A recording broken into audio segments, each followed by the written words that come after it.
أعوذ بالله بسم الله والصلاة والسلام على رسول الله محمد بن عبد الله عباد الله السلام عليكم ورحمة الله تعالى وبركاته أمبادي تبي شرفيلا لجبا وامي أوفو كولي ماندون كدل الله سبحانه وتعالى في ala ka hinana ka kishina ka barka ala ko jiti nena o kelengilena bela jelenka ama fili abaw ka émission sans fait émission min kerenkerena ka suganti ka boloda sungalo belebele kono ala yafa kalo jurmu kafar kalo muhammadu mantum ka kalo wala sa ka ka tilo suru nya bolo ka shu ke aw bolo ala kusmai ni doni je tro weleli ka wuli ka sewuma o ke ambla sira nafo ala ya nyini chugomi nawti adon aya adon mago nyininga o hokmu kono bi nga special ramadan kene kan special wera dona kono tuguni sabula ko dombe bonyani o kono ko wi ka don ka fo sungalo belebele o ye horoma kaloy atle tan duru o fenamitla ka bonya ka karama ka pari ni ala kira modenke ana denke bangili ya kono no ye imamul hasani o hokmu kono bi an willa ka se shirfila du kono ambe bamako bankoni jegne bugula shirfila duba kono ani an karamogo sayyid al fadil al haj sharif ahmed tijani haidara sharif ahmed tijani haidara amina fulibla ala ninga soro kaddo anga wala nakono ustaz assalamu alaikum wa alaikum assalam wa rahmatullahi ta'ala wa barakatuh ike am bismillah bi o jaranye biye don kerenkerene wala ka sima amba feka kuma ala kira modinke ana dinga kan imamul hasan jondo abora jonona imamul hasan jogo baj mountumi ala muno ni on dim so museka wota ani alislame wala sa anga jiem seka nya kanga la haranya chugomina بسم الله أعوذ بالله السميع العليم من شر الشيطان اللئيم الرجيم بسم الله الرحمن الرحيم والصلاة والسلام على أشرف خلق الله محمد بن عبد الله وعلى آل بيته الذين أذهب الله عنهم الرجس وطهرهم تطهيرا ومن تبعهم بإحسان إلى يوم الدين ثم استهل ذكري قائلا رب اشرح لي صدري ويسر لي أمري واحلل عقدة من لساني يفقه قولي وبعد سلام الله عليكم يا مستمعين الكرام أمبي ألفو كعلى بركة كوفي أمبي كشين نمانيني على بافي أكو كي أكنا بجمان باكا أي مين كوسايا أكداني باي أني على سمو سنمو على منو ka nogo yoroma janya ka bula ka kla ku sanuya la mi ni o kara wasa sanuya ani mogo faralulu ka ni nyumangay foga se jawli ma amba ni ala fe ala ka on bela jide o la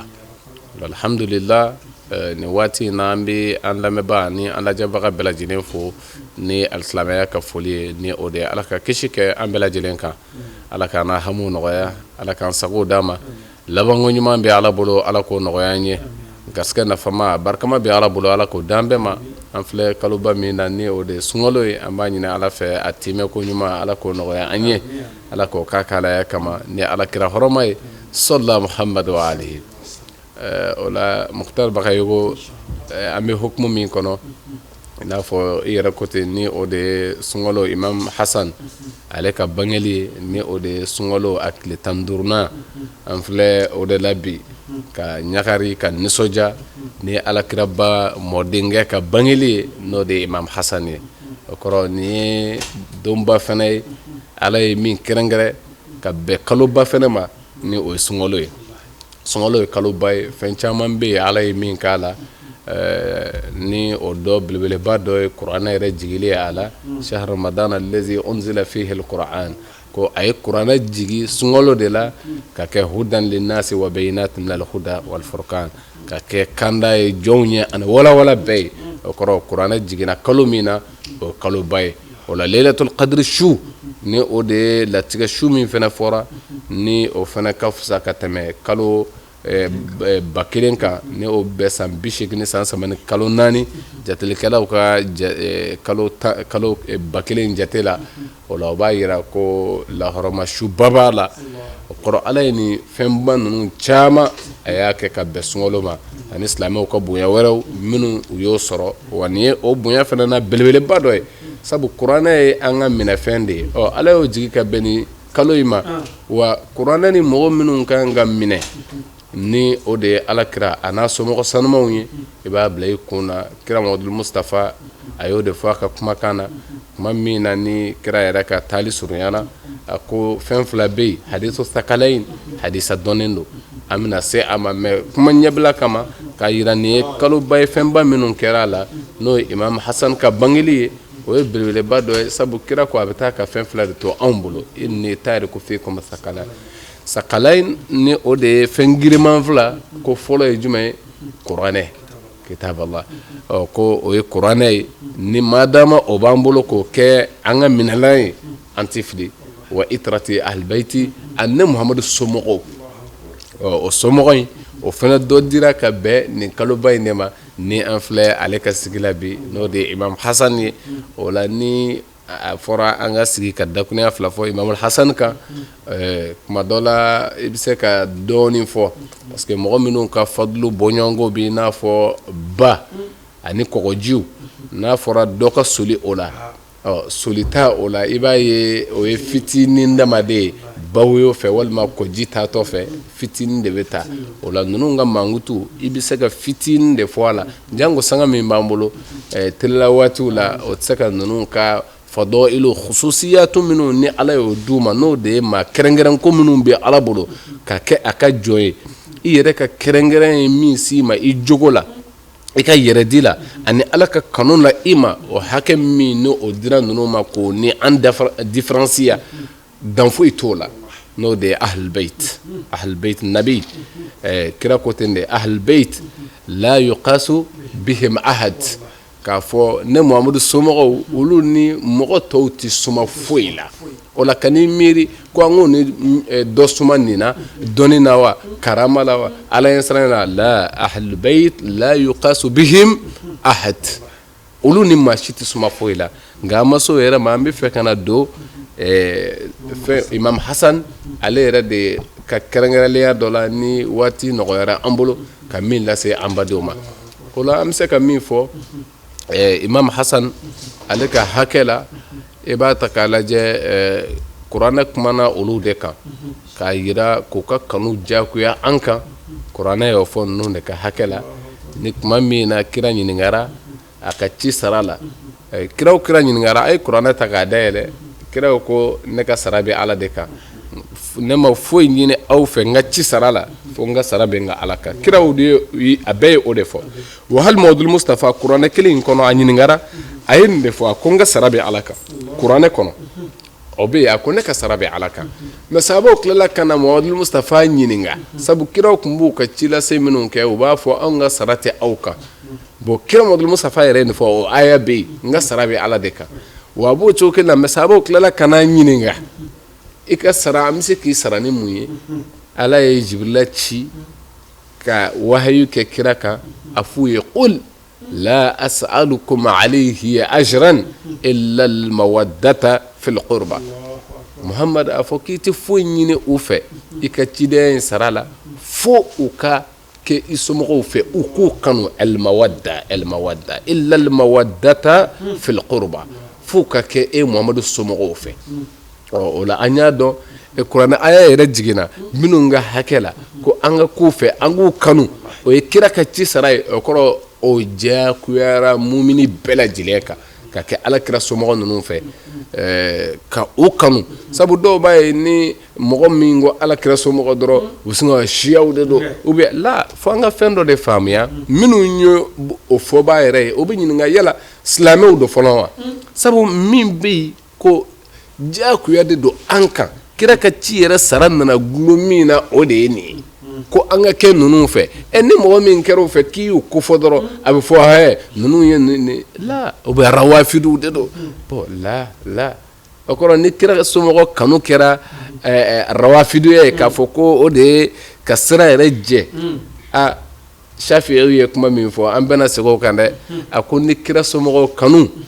o de bɛ mɔgɔw wele ko rafidu k'a fɔ mɔgɔ min kɔ dɔ ka bɔ diinɛ na a ko fashhadu anni rafidi a ko n'o don a ye seereya k'a fɔ ne ye kɔdɔnbaa ye ka bɔ diinɛ ma ni kira somɔgɔw kanu k'a fɔ k'o de b'a to mɔgɔ bɛ kɛ diinɛ jugu ye ko ne y'a jugu ye yɔrɔ o kɔrɔ juguya tɛ o ye diyagoya de mumini kelen kelen bɛɛ kan sabu ninnu ka hakɛ kuma dɔ la a dɔnbaliya an fɛ hali an t'o ye an filɛ cɛ min yɛrɛ ka sigi la bi n'o ye Hasan ani Hussein n'i y'u mɛn dɔrɔn e bɛ sin ka denmisɛnnin fitinin fila de ye o ye an yɛrɛ ka miiri ye ani an ye kalan minnu kɛ ani minnu yirala an na i ti foyi ye denmisɛnnin fitinin fila kɔ wa i b'a ye o de y'u ka ɲɛnamaya bannen la ka sɔrɔ u ka ɲɛnamaya u ye baaraw de kɛ baara minnu u ɲɔgɔnna tɛ se min na u y'olu de kɛ n'o ye Hasan wala Hussein i bɛ minnu ye ko denmisɛnnin fitinin fila u taalen filɛ la u kɔrɔbayara ka si sɔrɔ ka baara kɛ nin diinɛ in na cɛ caman bɛ yen u ye jɔda min ta i tɛ se ka jɔ a jɔda kɔrɔ fiyewu o la ni min nɔgɔyara an bolo Imam Hasan ka hakɛ la an bɛ se o de ma aw ye Imam Hasan k'a daminɛ a ka bangeli la an bɛ na yen de mais ka yir'i la ko kuranɛ y'u ka kanu diyagoya an kan et puis kanu gansan tɛ ten sabu u ne ni e tɛ kelen ye tuma min na alakira ba Muhammad sallallahu ta'ala alaihi wa sallam ne a dɔnna k'a fɔ ale de ye kira laban ye kira tɛna a kɔ a y'a ɲini ala fɛ sabu a ka ca la kira fɛn fɛn bɛ tɛmɛ kira wɛrɛ bɛ na o nɔna falen ka sira jɛya bon a ko kira tɛ ci ale kɔ o la ala ne b'a ɲini fɛ n somɔgɔ ninnu i k'u sanuya sabu i bɛ kiraw sanuya ka isma d'u ma u ti fili ka ala ka hakɛ minnu ni o bɛ di u ma n'o y'o ka ci kɔnɔna ye u ti fili o si la komi isma mɔgɔw ka kuma ka ca la dɔw y'a yira k'a fɔ u bɛ wazifa min b'u bolo n'o ye ala ka mission min b'u bolo fili tɛ yen mais mɔgɔya la fili bɛ se ka na mais ne tɛ samale o nɔfɛ mais kun ye min ye ni u kan ka ladege ni o de ye u bɛ na ni min ye ka mɔgɔw bila sira ayi u tɛ fili o la u jogo dafalen don ɲɛli sira kan ko n b'a ɲini e fɛ i ka ne somɔgɔ ninnu kɛ ten i k'u sanuya sanuyali yɛrɛ yɛrɛ la tuma min na kira ye ni o de la olu wele ko ahlul kisa ni o ye birifini dungew ye n'o ye Fatima Ali ibn Abi Talib ani Hasan wala Hussein kira ye ninnu ka fara a yɛrɛ kan o maa 5 de biri birifini kɔnɔ k'i bolo ja ala ye ala ko Jibrila ma fɔ n ka kira ye ko hali n'a ma ne ala wele innama yuridu Allahu liyuzhiba ankum rijsa ahlal bayti wa yutahhirakum tathira a fɔ Muhamadu ye ko ne ala yɛrɛ bɛ min laɲini ne ala yɛrɛ ka laɲini o de ye ka nɔgɔ yɔrɔ ma janya ka bɔ kira so dingɛw la k'u sanuyali yɛrɛ yɛrɛ la depuis ye u ne ni e tɛ kelen olu sanuyara ka bɔ nɔgɔ bɛɛ ma k'u sanuyali sɛbɛ bɛɛ la depuis ye ne ni e min m'o sɔrɔ an tɛ kelen o la ninnu ka mankutu fɔli k'u yirali o bɛ diyagoya kuranɛ yɛrɛ ye u yira nin fɔra ninnu de ka hakɛ la n'o ye alibeiti ninnu ye o la an b'a ye k'a fɔ kuranɛ yɛrɛ kumana u kan o la alakiraba Muhammadul Mustafa ale yɛrɛ ka kumakan ninnu kan kumakan baw de don n'o ye kira somɔgɔw ye mais kɛrɛnkɛrɛnnenya na Al-Hasan a ko Al-Hasan wal Hussein sayyida shababi ahli janna ni alakira Muhammadul Mustafa ka kuma ye ko Hasan an filɛ min ka sigi la bi a n'a balimakɛ Hussein ko n'i bɛ alijinɛ funanŋɛw ka ɲɛmɔgɔw ko n'i b'u dɔn ko ninnu de don ninnu de bɛ alijinɛ funanŋɛ bɛɛ ɲɛ dɔw ko ten ko alijinɛ funanŋɛya ko o ye kira ye nin fɔ ko n'o tɛ ko kira ye alijinɛ kɔnɔdenw bɛɛ de ka ɲɛmɔgɔya fɔ u la dɔw ko munna alijinɛ kɔnɔden bɛɛ ko sabu ka d'a kan ko maa si tɛ don alijinɛ kɔnɔ ni funanŋɛw tɛ sabu i tɛ to ni sara hali ni si ye san 100 walima i ka caw ye la ko kira ka hadisa wɛrɛ bɛ yen a bɛɛ bɛ kɛ funanŋɛw de ye ka don alijinɛ kɔnɔ o funanŋɛw ko alijinɛ funanŋɛw ka ɲɛmɔgɔ don ko kɔrɔ alijinɛ den bɛɛ de ka ɲɛmɔgɔya kira y'a f'u ma a kɛra fɛn o fɛn a kɛra fadulu de ye dɔ bɛ se k'a fɔ o tuma ala kira yɛrɛ t'a kɔnɔ kira b'a kɔnɔ kira ko kana ale n'a mɔdenw bɔ ɲɔgɔn na o bɛɛ ye kelen sabu a b'o de fɔ ninnu ka hakɛ la Al-Hasan minni wa ana min Hasan Al-Husayn minni wa ana min Husayn Aliyun minni wa ana min Ali a ko ne bɔra Ali la Ali bɔra ne na ne bɔra Hasan na Hasan bɔra ne na ne bɔra Husayn na Husayn bɔra ne na o kɔrɔ kira ko cogo di ne ni ninnu bɛɛ de ye kelen o la i b'a ta k'a lajɛ alibeiti ninnu ni fɛn o fɛn fɔra ninnu na fɛn o fɛn tɛ alaya jɔyɔrɔ ye ka d'u ma fɛn o fɛn tɛ kiraya jɔyɔrɔ ye ka d'u ma o b'o bɛɛ mérité mankutu ɲuman sira kan o la an filɛ olu de ka sigi la bi a bangelen a kɛra nisɔndiyaba ye alakira Muhamadu Mustafa bolo ale bangera tuma min na kira ye hijira kɛ ka bɔ Makka ka taa Madina o san 3nan riwaya la sɔn caman ngo o san 3nan Imam Hasan ale bangera o y'a wele ko El Hasan Hasan kɔrɔ ye di ko ɲuman ɲuman alakira a ye nin den wele de ko ɲuman o la riwaya caman ko ten ko Hasanu tɔgɔ ma kɔn ale ɲɛ i y'a faamu a diɲɛ kɔnɔ ko Hasanu tɔgɔ ma kɔn a ɲɛ ni o de ye ɲumanya in fɔli ye a la mais dɔw y'a yira k'a fɔ la Hasanu tɔgɔ dɔw kun bɛ yen hali n'a wele cogo kun tɛ nin ye mais a bɛɛ bɛ ɲumanya ko fɔ bon bɛɛ y'i ta fɔ a la mais dɔw fana ko ten la ko Hasanu tɔgɔ foyi ma kɔn ka kɔn Imam Hasan ye o la alakira de ye tɔgɔ in da tuma min na ni ci fɔra k'a denmuso Fatima jiginna a fa ye Ali de ibn Abi Talib kira ko Ali ma a ko e kɛn bɛ ka tɔgɔ jumɛn miiri nin na Ali ko di a ko ma kanu ka kɔn ala ka kira ɲɛ nin ko la ala kira fana ko ne fana ma kanu ka kɔn ala ɲɛ nin tɔgɔ in dili la o yɔrɔ bɛɛ Jibril nana ni tɔgɔ ye ko a y'a wele ko Hasan ko ɲuman o kɔrɔ tɔgɔ in bɔra ala yɛrɛ fɛ ka kɛrɛnkɛrɛn ka di ne ma o la ti balana k'a fɔ ko tɔgɔma ma kɔn a ɲɛ ni yɛrɛ la sabu o ɲɔgɔn dɔw tɛmɛna n'o ye Yahya Zakariya a denkɛ welela Yahya kuranɛ yɛrɛ ko ten ko tɔgɔma ma kɔn Yahya in na ka kɔn Yahya yɛrɛ ɲɛ o la alhamdulillah Hasan tɔgɔ dara tan ko ɲuman wa o de filɛ senna bi a ka ca la Hasan wala Hussein Hasan bangera hijira san 3nan Hussein bangera san 4nan mɔgɔw kɔrɔ dɔgɔ don mais a kɛra i b'a fɔ filaniw bi o tora senna ni denw sɔrɔla filani a wele El Hasan wala Hussein mais nin bɛɛ ye jumɛn ye kira somɔgɔ kanu anw b'a fɔ anw fɛ yan a ka ca la anw ka mara in caman taamana o kan ka kɔn hali bi o de bɛ an fɛ yan ni denw wolola filani a ka ca la wele kira mɔden ninnu na n'o ye El Hasan wal Hussein o la u ka ɲɛnamaya kɔnɔ u ye hayatu minnu kɛ ka daminɛ u ka denmisɛnya la bonya ani karama parce que ninnu ni tɔw tɛ kelen ye alakira Muhammad sallallahu alaihi wasallam ni a ten kun turulen don Hasan ni Hussein kun mana yɛlɛ a kan k'a ti sɔn k'a ten wuli seli ka bon dɛ seli n'a ka bonya nka Hasan ni Hussein ni u ye kira kan sɔrɔ a t'a kun kɔrɔta n'o ye kana yoro ka bin la a b'a kun to yen f'u ka jigin ne bonya dan ye dɛ o kɔrɔ kira ye ninnu ɲini k'u yira an na don dɔ la Hasan de kun dan bɛ kira kama na a bɛ ka yaala n'a ye kira ka sahaba dɔ na u bɛnna a ko Hasan fitinin a ko i bɛ kamankunba la dɛ a ko tiɲɛna i bɛ i ɲun bɛ kamankunba la bi nka kira de y'a tigi jaabi kira ko i ka kuma ye tiɲɛ ye a ɲun bɛ kamankunba la mais kamankunba kɛn bɛ ka cɛba dɔ de fana ɲun tari m'a faamu kamankun ka bon n'o ye alakira kama ye mais a tɛ ka maa gansan da maa ba dɔ de fana dan bɛɛ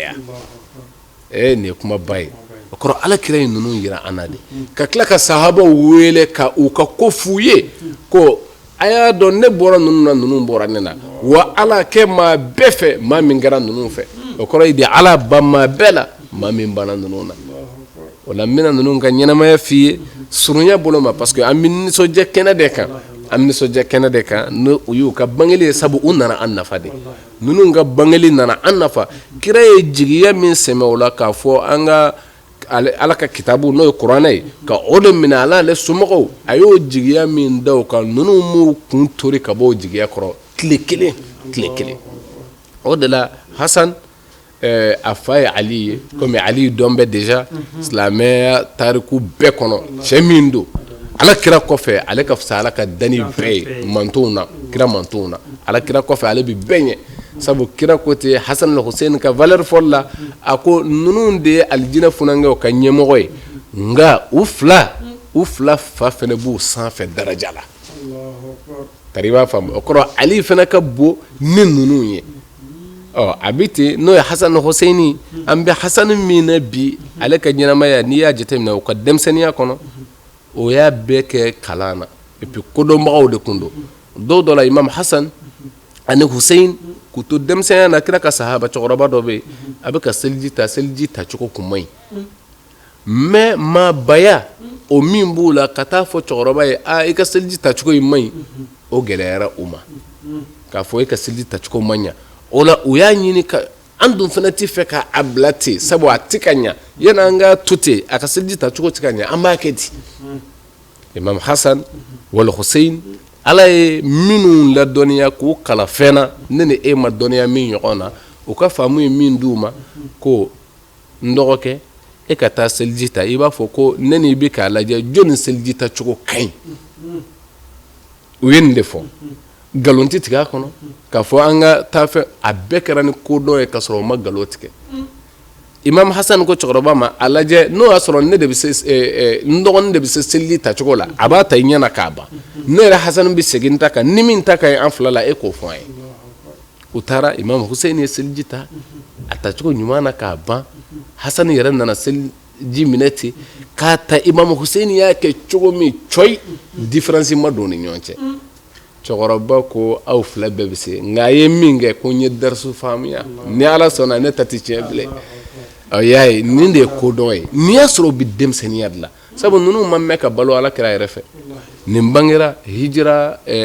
san 3nan Hussein bangera hijira san 4nan san 1 de b'u ni ɲɔgɔn cɛ mais u balola kira kan san 8 san 7 u ma tɛmɛ o kan mais o y'a sɔrɔ u ye leçon ni kalanw sɔrɔ o de la ninnu yɛrɛ ka hakɛ la alakira Muhammad sallallahu ta'ala alaihi wa sallam hali ni sahaba ninnu u denw kun nana ko hali u bi bay'a minɛ alakira bolo n'o ye silamɛya bay'a ye minnu si ma se n'u ka dɔgɔ alakira kun t'a d'u ma a kun b'u kunkolo masaya k'a fɔ waatiw bɛɛ parce que bay'a ye fɛn ye fo e yɛrɛ ka danganiya o k'a sɔrɔ i ka faamu bɛɛ sera a ma i balikuyara i ye hakilitigi ye i yɛrɛ de nana maa m'a fɔ na o la e de nana bi parce que silamɛya bɛ o de concerné k'a fɔ fo i ka kɛ l'âge de puberté o sɔrɔla i fɛ wa et puis i hakili bɛ yen tu es conscient i y'a faamu hakilitigi y'i ye et puis âge min bɛ silamɛya hukumu wajibiya mɔgɔ kan o fana b'i la n'o ye si min b'o kɛ o la ka kɔn o sɔrɔli ɲɛ alakira a kun bɛ a fɔ sahabaw denw ye ko a kun b'u ta jɔ fo ni minnu si kun sera o la a kun bɛ a dɔw ma n'olu fana bɛ an ka tarikuw kɔnɔ a ye sahabadenw bɛɛ fara ɲɔgɔn kan allazina wulidu fil islami hatta tara'u minnu wolola silamɛya kɔnɔ fo k'u si kɔrɔbaya ka balo a kɔnɔ kira y'u bɛɛ fara ɲɔgɔn kan Abdulayi ibn Zubairu kun b'u cɛla ka bay'a d'u bɛɛ ma hali minnu wolola la mais minnu n'a dir'u ma u denmisɛnnin ma k'u to denmisɛnniya la o ye kira sodunke ninnu de ye o ye anw ni aw différenciera ka bɔ minnu na ni o ye kira sodunke ninnu ye i bɛ nin sɔrɔ hayatu sahaba kɔnɔ a tɔgɔ ye de hayatu sahaba a bɛ kuma ninnu kan u mɔgɔ 4 ɲɔgɔn kun don n'o ye Abdullahi ibn Abbas ani Abdullahi ibn Ja'far n'o ye kira binakɛ den Abbas denkɛ Abdullah ani kira balimakɛ a dɔgɔkɛ den n'o ye Ja'far denkɛ Abdullah ani ka fara kira dɔgɔkɛ ka Imam Ali n'o ye o denkɛ fila ye Al Hasan wal Hussein ninnu bɛɛ kira y'u ka bay'a d'u ma sabu e bɛ u si ye cogo min ani faamu min b'u la o ne ni e ta tɛ kelen ye o kɔrɔ olu sabu dɔw bɛ yen nɔ Ala yɛrɛ ko ten Yahya ka hakɛ la ko wa ataynahu al-hikma sabiyya k'a fɔ ne yɛrɛ ye kodɔn ni faamu d'a ma dɔw ko hali nabi ɲumanya yɛrɛ de kun ye nin ye ko Ala y'o d'a ma sabiyyan k'a sɔrɔ a ka dɔgɔ o kɔrɔ Ala ye ninnu fana ka kodɔn ni faamu d'u ma depuis u bɛ denmisɛnniya la o la i b'a ta k'a lajɛ Imam Hasan kira ye a bay'a d'olu de ma n'o ye silamɛya donkan leyidu 6 ye yɔrɔnin wolola la k'a fɔ ko tun bɛ maa kari ka bɔ a kɔ Hasan tɛ se ka k'a taba ye Hasan fa o ye Ali de a ba o ye Fatima ye mɔkɛ yɛrɛ ye Ala ka kira ye yɔrɔnin wolola silamɛya kɔnɔ i tɛ se ka wolo ka se ninnu ka hakɛ ma nka a dira ninnu ma o de la u mɔden dɔ bɛ yen n'o wele ko Imam Muhammad al-Baqir ale tun b'a disi gosi de ko ma baya'a saghiran illa minna ahlal bayti ko Ala kira ma bay'a di denmisɛn si ma fo n'a kɛra anw ye anw minnu ye kira ka so dun o la nin y'u ka fusamantiya dɔ ye k'a fɔ depuis ka denmisɛnya kɔnɔ k'u ni tɔw tɛ kelen ye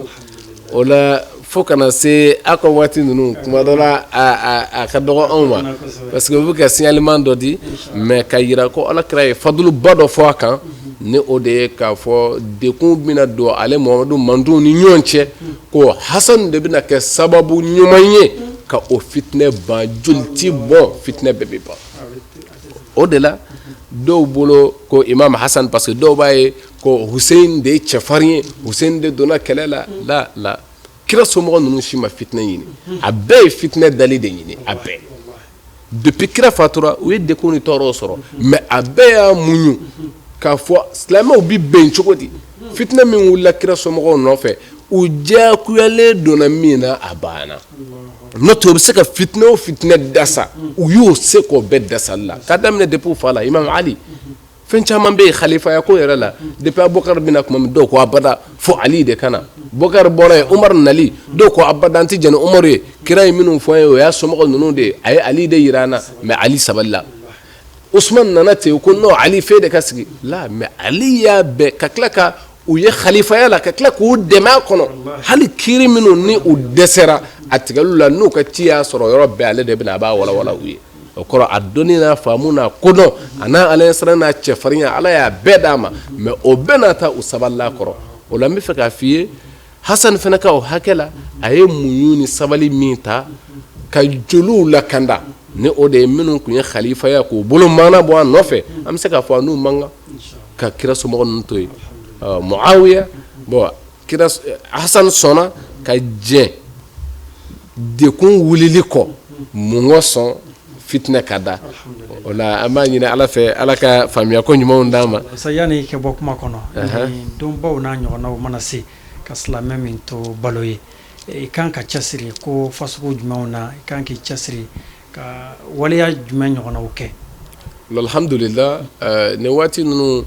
silamɛw kan ka leçon dɔw de sɔrɔ a kɔnɔna la parce que an ka sigi k'a fɔ Hasan Hussein mun don et puis Alakira ko an ka tuguli minnu k'u kɔ mun don fo an ka o faamu sɔrɔ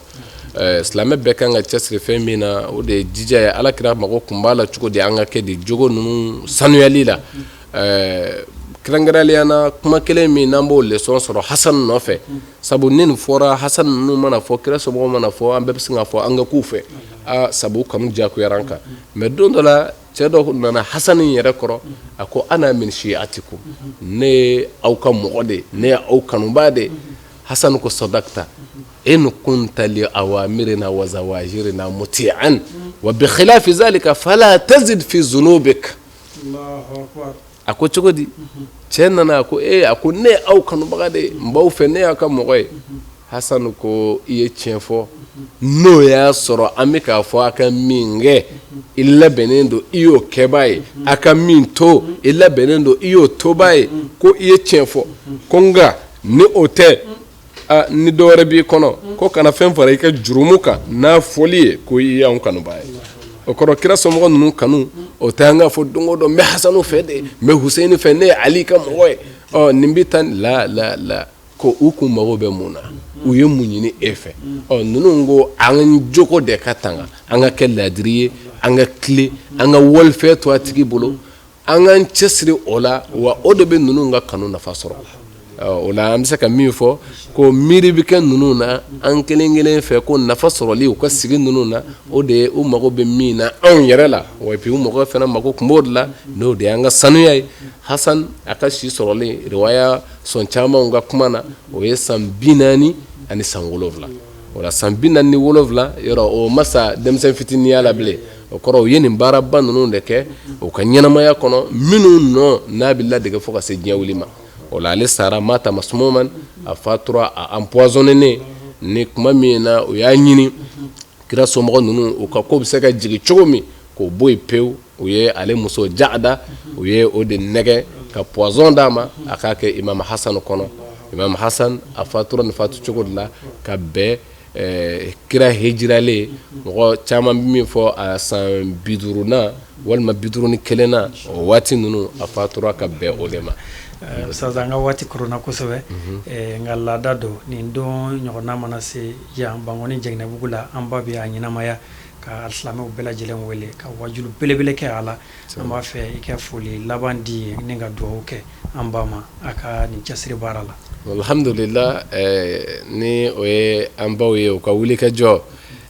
kira somɔgɔw ka kungo la nka kɛrɛnkɛrɛnnenya na bi ni o ye an filɛ kɛnɛ min kan n'o de ye Imam Hasani ye o ye an ba tanti Alima ale de bɛ labɛnw kɛ san o san ka mɔgɔw sun tigɛ ka suntigɛ ba kɛ a bɛ bɛɛ lajɛlen sɔrɔ ka se ka u ni lahinɛ ka bɛn Imam Hasan a ka bangeli ma an b'a dɔn nafa belebeleba de bɛ yen na ale kelen tɛ se nin baraji bɛɛ kɔrɔ an b'a dɔn an bɛɛ bɛ dɔ sɔrɔ ale yɛrɛ fɛ nin baraji ninnu na sabu ka d'a kan kira ye a ɲini ka ninnu de yira f'a bɛ yala n'u ye k'u kofɔ mɔgɔw ye o la kira ye nin kɛ ni mɔgɔ dɔ sera k'o ka don dɔ ɲɛnamaya o ka se ka yira mɔgɔw la o kɔrɔ bonya ni daraja min b'o la maa si tɛ se k'o fɔ ka se a dan na. O la an bɛ a fo ka u bɛɛ lajɛlen fo ni u ko o wulikajɔ ninnu ye ko ala ka n'u sara tanti a bɛ a dɔrɔn bɛ bɔ fɛn o fɛn na an b'a ɲini ala fɛ o nafolo ala k'o jidi ala ka hɛrɛ kan n'u ye an fɛn fɛn bɛ fara nin kɛnɛ a sereyabagaw kan an b'a ɲini ala fɛ alibɛti ninnu yɛrɛ kama an hami ala k'a bɛɛ lajɛlen nɔgɔya ala k'o k'a ka alaya kama ni ala kira hɔrɔma ye sallallahu Muhammad wasalamu alaikum wa rahmatullahi ta'ala wa barakatuh. Wa alaikum salam wa rahmatullahi ta'ala wa barakatuh. An baden tv shirfila lajɛbaw an bɛ aw fo ka waliɲuman dɔn a ka ɲamadali la kɔrɔfɔ daminɛ an y'a fɔ aw ye cogo min nin tun y'an ye shirfila duba kɔnɔ ani an karamɔgɔ Sheikh El-Fadil Alhaji Sherif Ahmad Tijani Haidara